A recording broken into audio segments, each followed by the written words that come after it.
Do you feel hard pressed on every side? Do you feel crushed?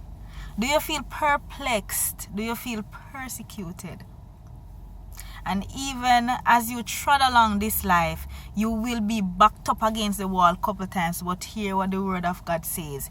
Even though we are hard pressed on every side, we will not be crushed. Even though we are perplexed, we will not be in despair.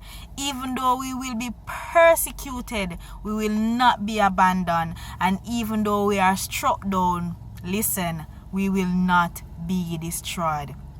You know what the word of God says to us in Psalm 23? That the Lord is our shepherd, we will not want. He maketh us to lie down in green pastures. Green pastures. He leads us beside still waters like a peace. He restores our soul. He's our counselor. And even though we walk through the valley of the shadow of death, because he knows we will go through those dark instances, we will fear no evil. Why? Because he is with us.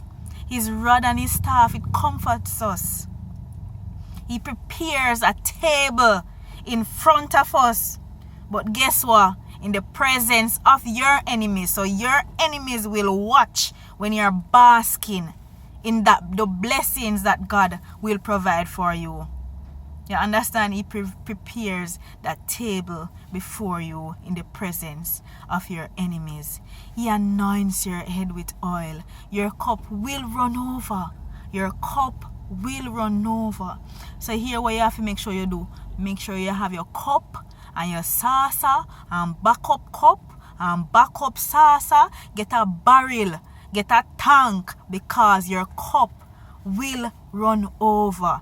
Surely goodness and mercy shall follow you all the days of your life, and you will dwell in the house of the Lord forever. Because what? He is our good shepherd. So the passage starts off saying that he is our good shepherd, and it ends that we will stay with him, him being the good shepherd for us, and we will bask in that. I don't know. This year just start away. Not sure. This year just start away. It's like there has been an attack on every sphere of whatever you can think of. Everything, there is just an attack. It don't start right. The place don't look good. And sometimes you have to say, no man, what is really happening?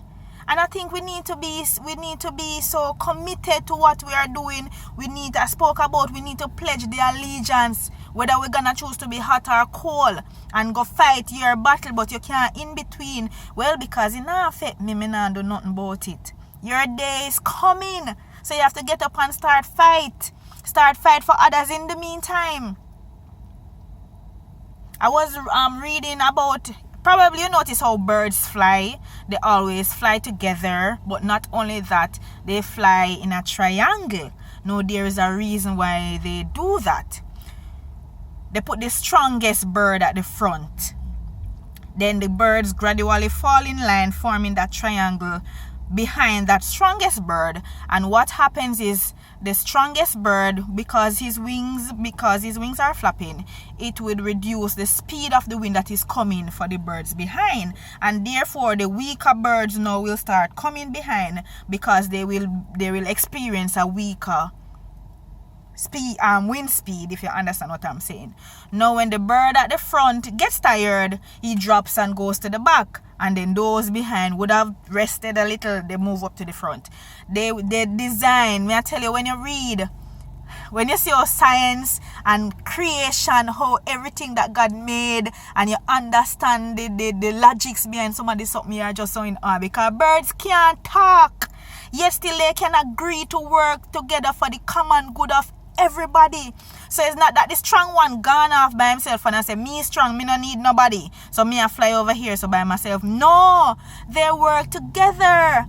He makes sure him there front all the time, and the weaker ones come behind him, and each week, so the weakest one would be at the back, because by the time the breeze pass through all of the bird wing, it would be so less, the weak bird will not need a lot of energy to fly. They work together. imagine us, we are much, much more intelligent than they are.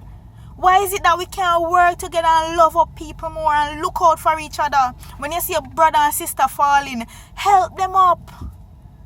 Not because it is not affecting you right now, you cannot reach out to somebody, and don't wait till somebody have to ask you. Reach out to them. You would know some of them needs. Or go seek and ask. Check up every now and then. Yeah, alright, what go on? How things? And stop to listen. Stop to hear what they have to say. Sometimes we get so busy, we just say, how you doing? You're gone. You're not even hear what the person answers. So you don't even know if they have a need that you can meet. Let us start looking out for each other, because a lot of people feel perplexed.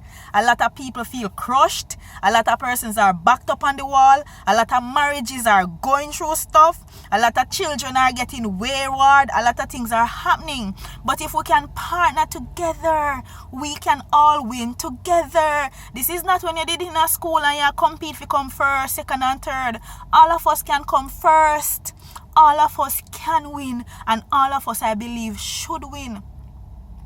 So just let us be comforted by our shepherd, our good shepherd. And while he's comforting you, extend that comfort to somebody else. Based on the comfort you have received, extend it to somebody else, and just watch how the world will be transformed. Have a blessed day.